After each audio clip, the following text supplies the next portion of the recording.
Hi, Marianne here, and today I'd like to pick up where I left off from in the last video, and I want to delve a little more deeply into real love, real self-love, and how that interacts with compassion. But before I get into that, I think it's important before I get too much further into this series to talk about the way we take in information, whether it's taking in what I'm telling you or the information of anybody else. And it's vitally important that you understand the way in which to do that. And the way to do that is to become an external observer of the information.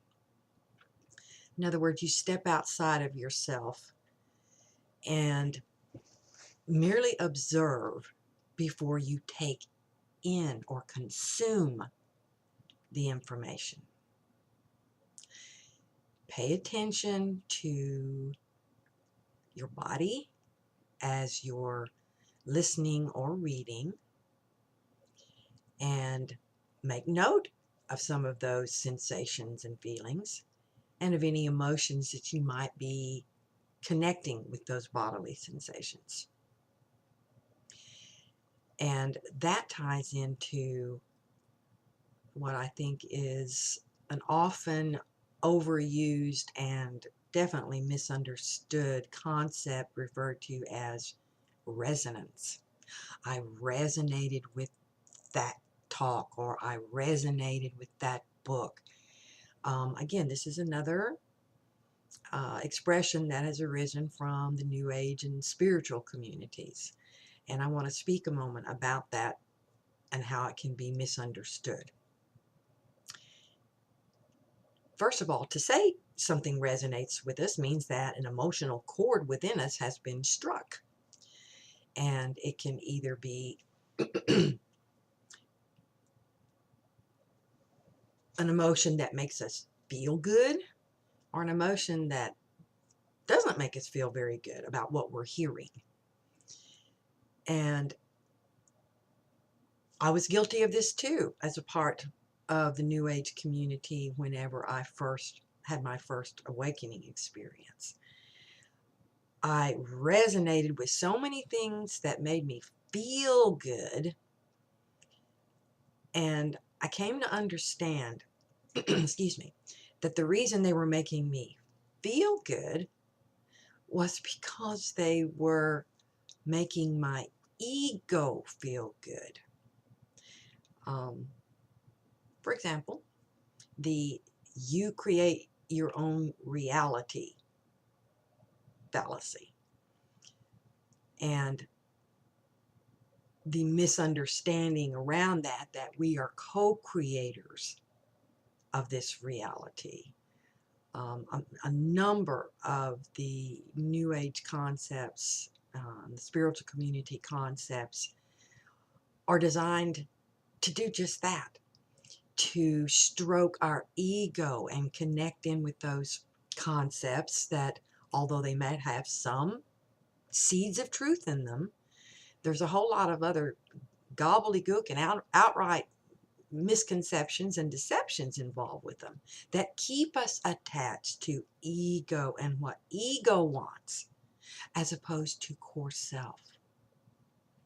So when we read or watch, take in information, whether it's a movie or listening to someone like myself, always maintain beforehand an external observer perspective, and do not consume the information until you've deciphered any emotions that come up, and what they're connected to. Is this an egoic feeling, or is this a core self, inner knowing resonance that you're experiencing? On the flip side of that, oftentimes we hear things that make us feel Oh my God, this is so jolting, disturbing that I don't resonate with it because it couldn't possibly be true. Well, you need to trace that back to ego or core self as well. And make note of the experiences, the bodily sensations, and trace them back, in both cases, to either egoic attachments to beliefs or core self inner knowing. And it takes a little time to get into this flow. It's called discernment, learning to discern what you're observing. So I'll be talking more about this in the future, but I just want to get that out there, that even as you're watching this, whether it makes you feel, wow, I needed to hear this, this is right, or you go, oh my God, this couldn't possibly be true. Start practicing what I just described, and you will get in the flow of discernment and get in touch more with your own sense of inner knowing. Okay, now, as I mentioned earlier, I want to continue with the discussion of real love and real self-love and how that connects to compassion. Last time I spoke to real love in the context of loving others and how real love isn't an emotion, although there can be emotional experiences in the wake of real love. Real love is the utter acceptance of other, but it's also, and it really flows from real love of self, and that's the utter acceptance of you and all that you are, core self, whole self, and all of your aspects, light and dark, consciousness progressive or consciousness regressive.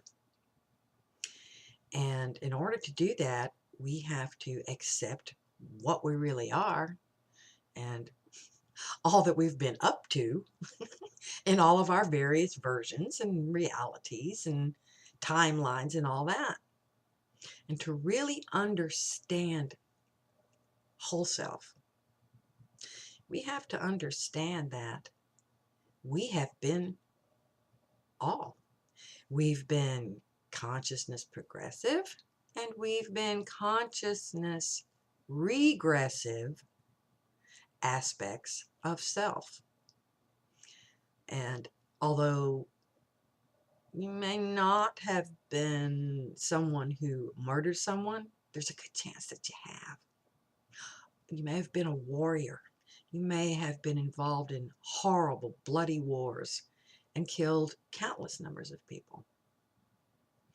And some of you have past life memories of such things. Some of you don't. But beyond past lives, again, zooming out, ever increasing, bigger perspective, we have to look at the real possibility and likely fact that we have been some horrible versions of ourselves. And when we can understand that, begin to understand that, and truly start embodying that, that is how true self-acceptance begins. Accepting all of ourselves, every aspect, light and dark, good and bad, nasty or sweet. And we actually have experienced, most of us, not all, but the vast majority of us have experienced those types of aspects of ourselves throughout the course of this lifetime. And as I said, most of you are probably not murderers or murderesses, but we've all done things that we're not proud of. And that's part of this journey. This is how we come to realize we are microcosms of the macrocosm, and in this sense, I'm referring to macrocosm of microcosm of self, in that we are an aspect of core self. But even though we are a singular aspect of self, deep, deep down understandings and knowings start coming to light that we are all aspects of ourselves. And a slice of that is within all of us because we are connected to core self. Even if it's not very consciously aware right now, we are. And we're being nudged by that to understand that we are a little slice, a holographic, energetic projection of whole self. And that is the seed of real self-love. And real self-love then enables us to experience real love of other. And in a previous video, in the overview of the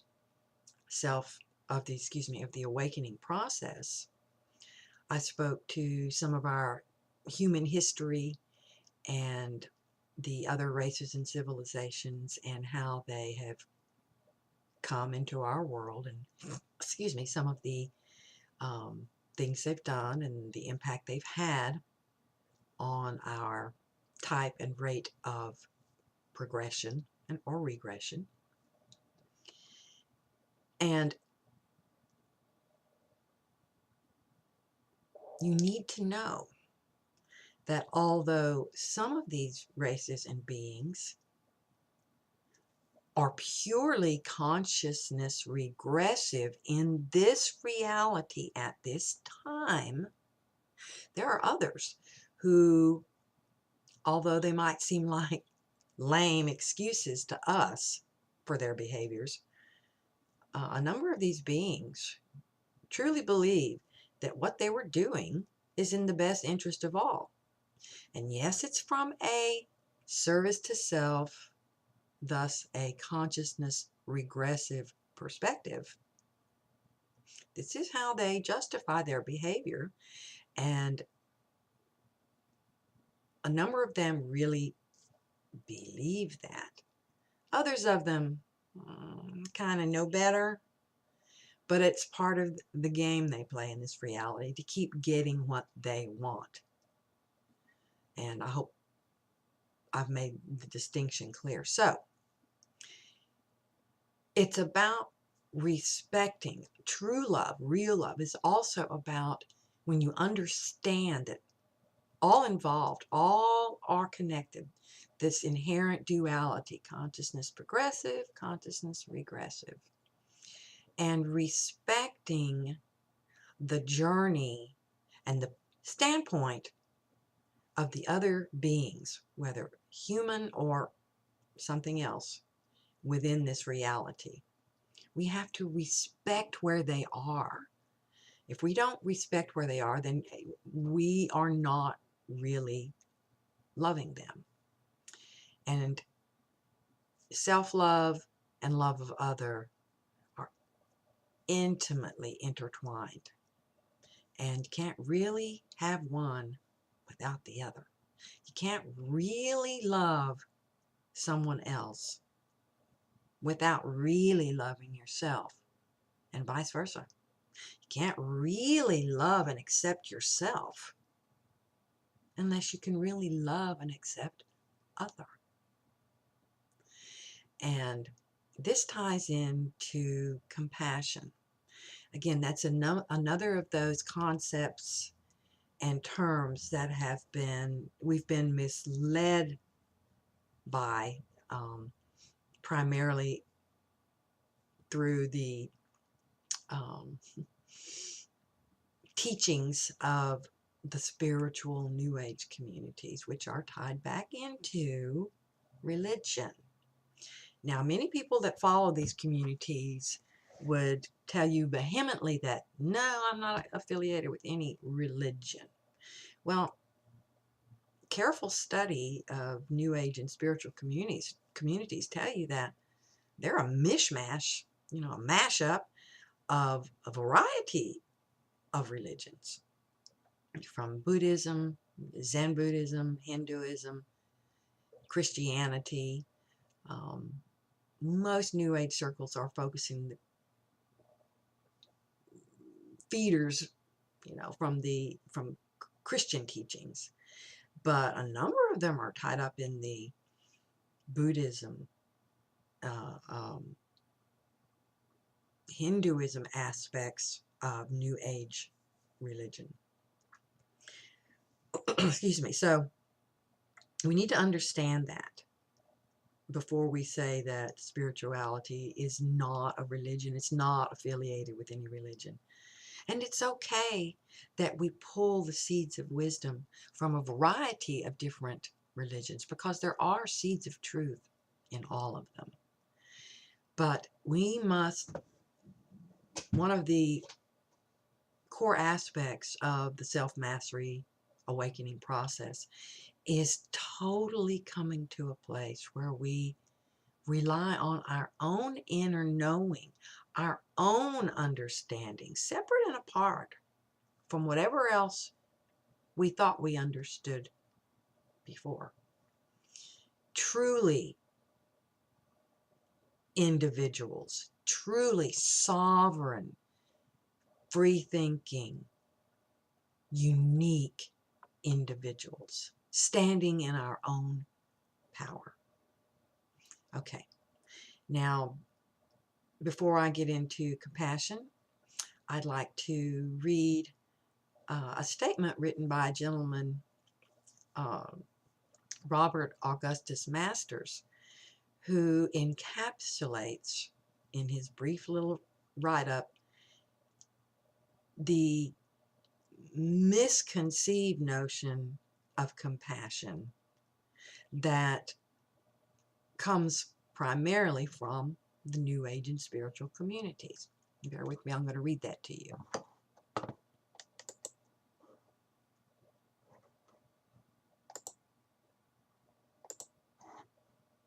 Okay, it's called blind compassion. When we are engaged in blind compassion, we rarely show any anger, for we not only believe that compassion has to be gentle, but we also are frightened of upsetting anyone, especially to the point of their confronting us. This is reinforced by our judgment of anger, especially in its more fiery forms, as something less than spiritual. Something to be equated with ill will, hostility, and aggression. Something that should not be there if we were being truly loving. In blind compassion, we don't know how to, or won't learn how to, say no with any real power, avoiding confrontation at all costs, and as a result, enabling unhealthy patterns to continue. Our yes is then anemic and impotent, devoid of the impact it could have if we were also able to access a clear, strong no that emanated from our core. When we mute our essential voice, our openness is reduced to a permissive gap, an undiscerning embrace, a poorly boundaried receptivity, all of which indicate a lack of compassion for ourselves, in that we don't adequately protect ourselves. Blind compassion confuses anger with aggression, forcefulness with violence, judgment with condemnation, exaggerated tolerance with caring, and spiritual correctness with moral maturity. Okay. Now, I'll include a link of Mr. Master's perspective on blind compassion below this video so that you can take it in and really absorb and look at yourself and see if you have been down that path or if you're currently traveling that path. I know I did,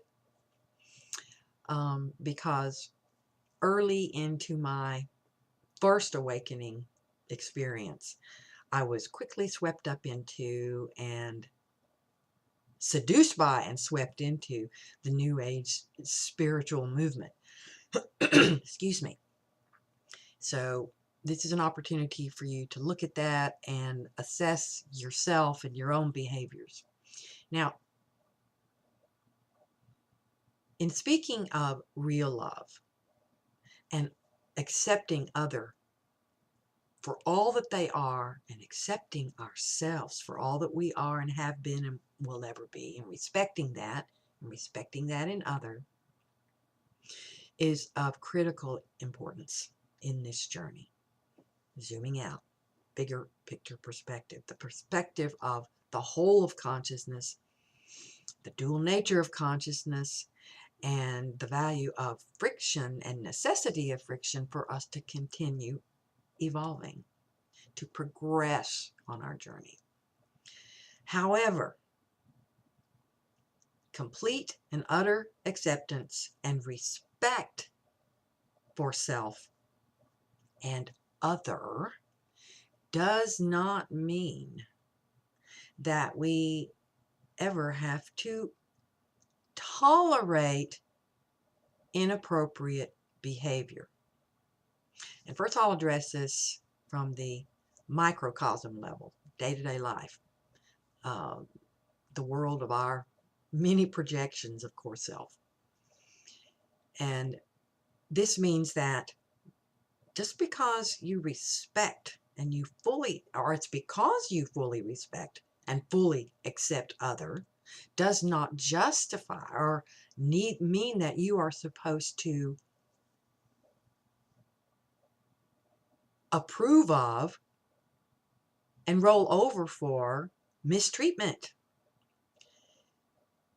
You never, ever should do that. If someone is verbally and emotionally abusing you in any situation, that is inappropriate. Yes, you respect them, you accept them as they are, but it's not okay that they treat you badly. Hence, Robert Masters' reference to a strong, powerful no. And in the microcosmic arena, the way that I would recommend dealing with that, particularly, let's start with situations where you know the person. They're either a friend or a family member or a business associate. It is not always the right setting in which to speak out. And before you speak out anyway, if that's even appropriate, you have to draw upon core self energy, your own energy centers. And this is all happening in microseconds, nanoseconds.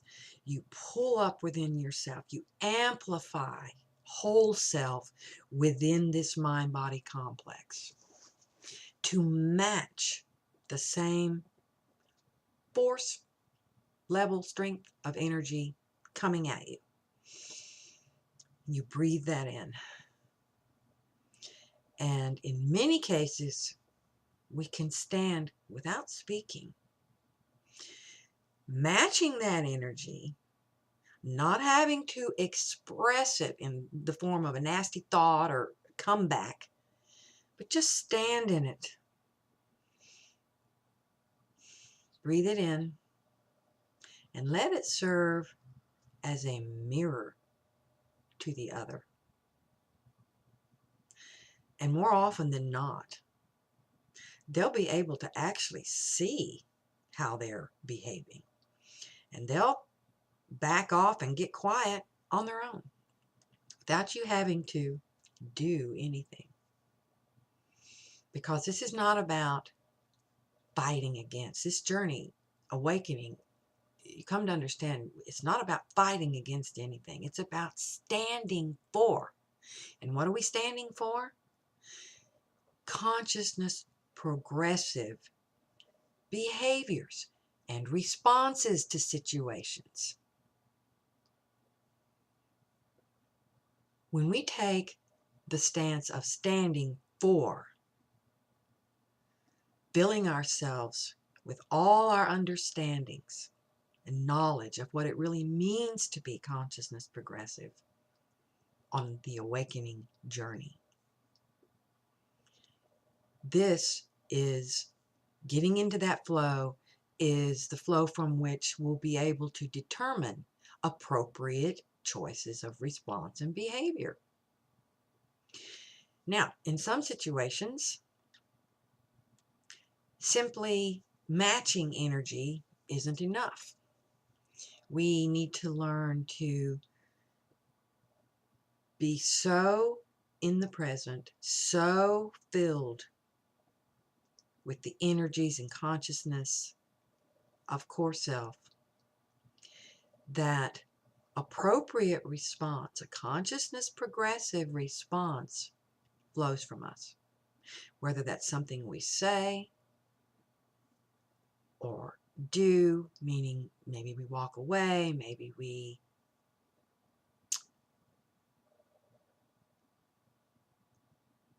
respond with a gesture, a movement of body, doesn't matter.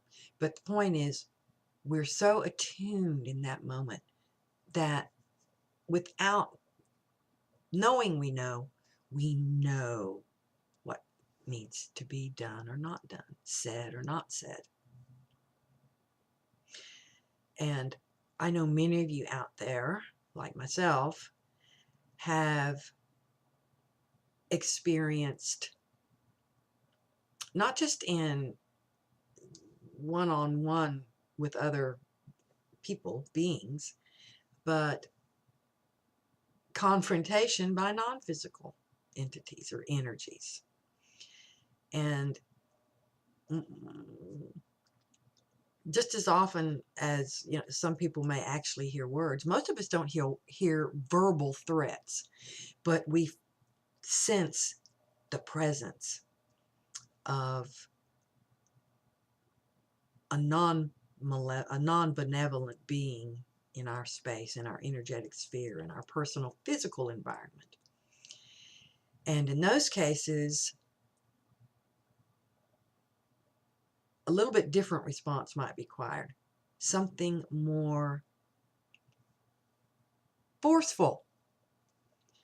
Again, the same steps to fill ourselves, match the level, the energy that we're sensing from this non-physical presence. Fill ourselves with it, breathe it in, stand in it.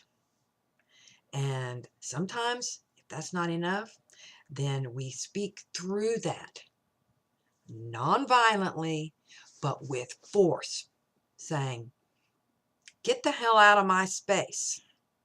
I'm a sovereign being. You're uninvited. Go. And whatever words, sometimes more forceful, sometimes a little nasty language doesn't hurt, but to just let them know, this is my space. You're an intruder. You need to get the hell out now. And this type of step, and there are other energetic measures you can take, but that's a good start. Protecting yourself against non-benevolent, non-physical entities and beings is critical, particularly in the beginning, to know how to do this. Because the very fact that you're beginning this journey, and even if you've been on it for a while, you need to understand that getting back to the principles of consciousness and its inherent dual nature, the very fact that you're taking this journey consciously and your efforts are intended, you are using your efforts to progress in it, means that for purposes of learning, you will be confronted with perhaps types of challenges that you've never been confronted with before, whether in physicality or in non-physicality, by non-physical beings. They are drawn to you in varying degrees. Don't freak out by this. It's just part of the deal. It's no different than it being in physicality. When you decide to take on a new manner of behavior, for example, maybe you're attempting to make some pretty substantial changes in your diet. Well, if you've ever done this before, particularly if you're going from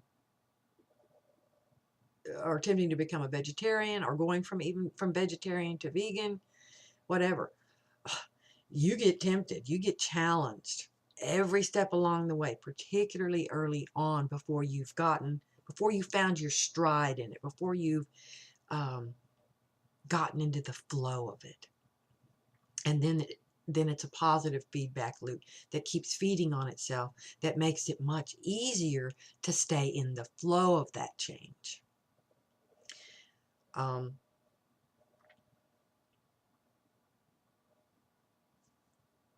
So you just need to understand that on this journey, if you're truly sincere and seeking to progress, then you need to understand that so-called negative influences or challenges or confrontations or various situations that sometimes literally blow up in your face are going to happen. But even knowing that, going into it, I don't know about you, but that was a source of power for me. Just knowing that this is part of the process makes all the difference. It made me be able to be much stronger in that. And I've been confronted with some pretty powerful stuff over the course of the last 5 or 6 years, in particular the last year. Some really, really deeply troubling, challenging situations that I would not have been able to go through and come to the other side without this understanding that this is part of the journey. And for me, every experience, every journey is different, but I've experienced challenges at every stage and every place along my journey. And that's one way I know that I am making progress, because if not completely different types of challenges, and sometimes that happens too, but even if not completely different types of challenges, you'll be needing to address perhaps some of the same old challenges, but at a deeper root level, so that you can finally address them from the root level, pull them out, and finally you're done. I know that a lot of people say, well, I'm being addressed with this or that, I'm being faced with that, and I thought I already dealt with that. Well, until you've addressed it at the root level, your root opportunity for the deepest level knowledge that you can gain from it towards conscious progression, then different versions of it will keep showing up over and over and over and over again. So I know that about this journey too. And this journey is not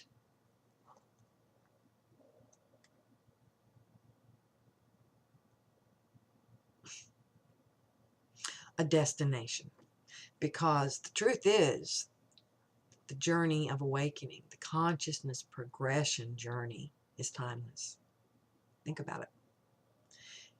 With all these different versions and aspects of ourselves, and all this flow and this one movement, the whole movement of consciousness, we're always on this journey for eternity, as long as there is an individual you that participates, whether physically or non-physically.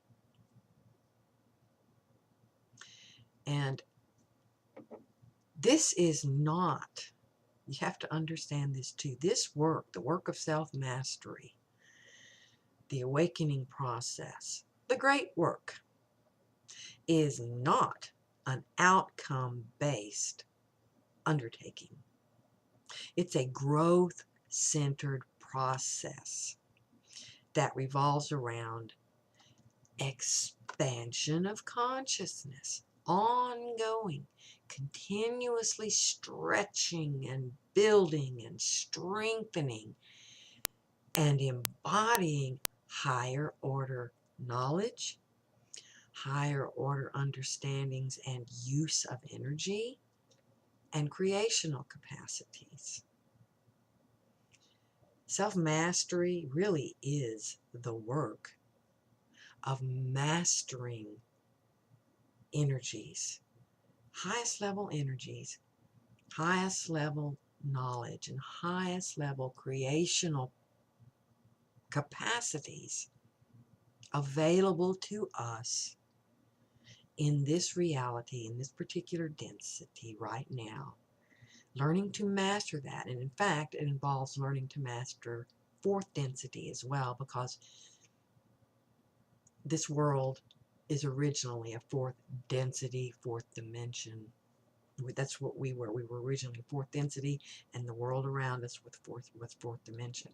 So before we can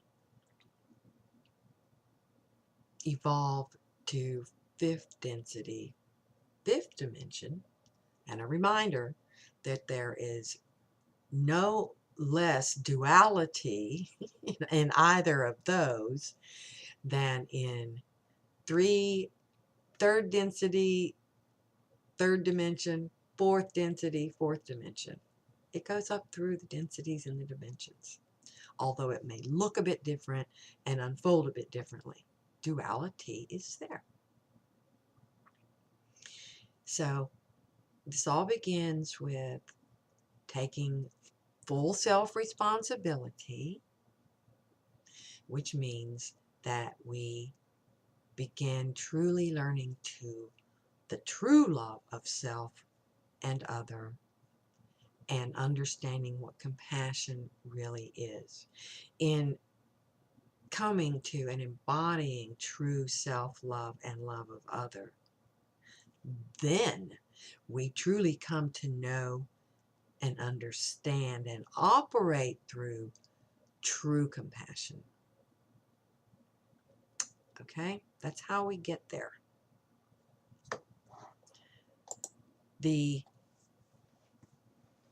Well, I think on that note, I'm going to call it a wrap. And I'm going to put the link to Robert Masters' little notations about blind compassion below the video. And if you found this information to be helpful, once you've had a chance to look at it from a variety of angles, and then sense into your own inner knowing around this, and whatever emotions you've had around this, then I hope you'll join me next time. Okay, until then, take care.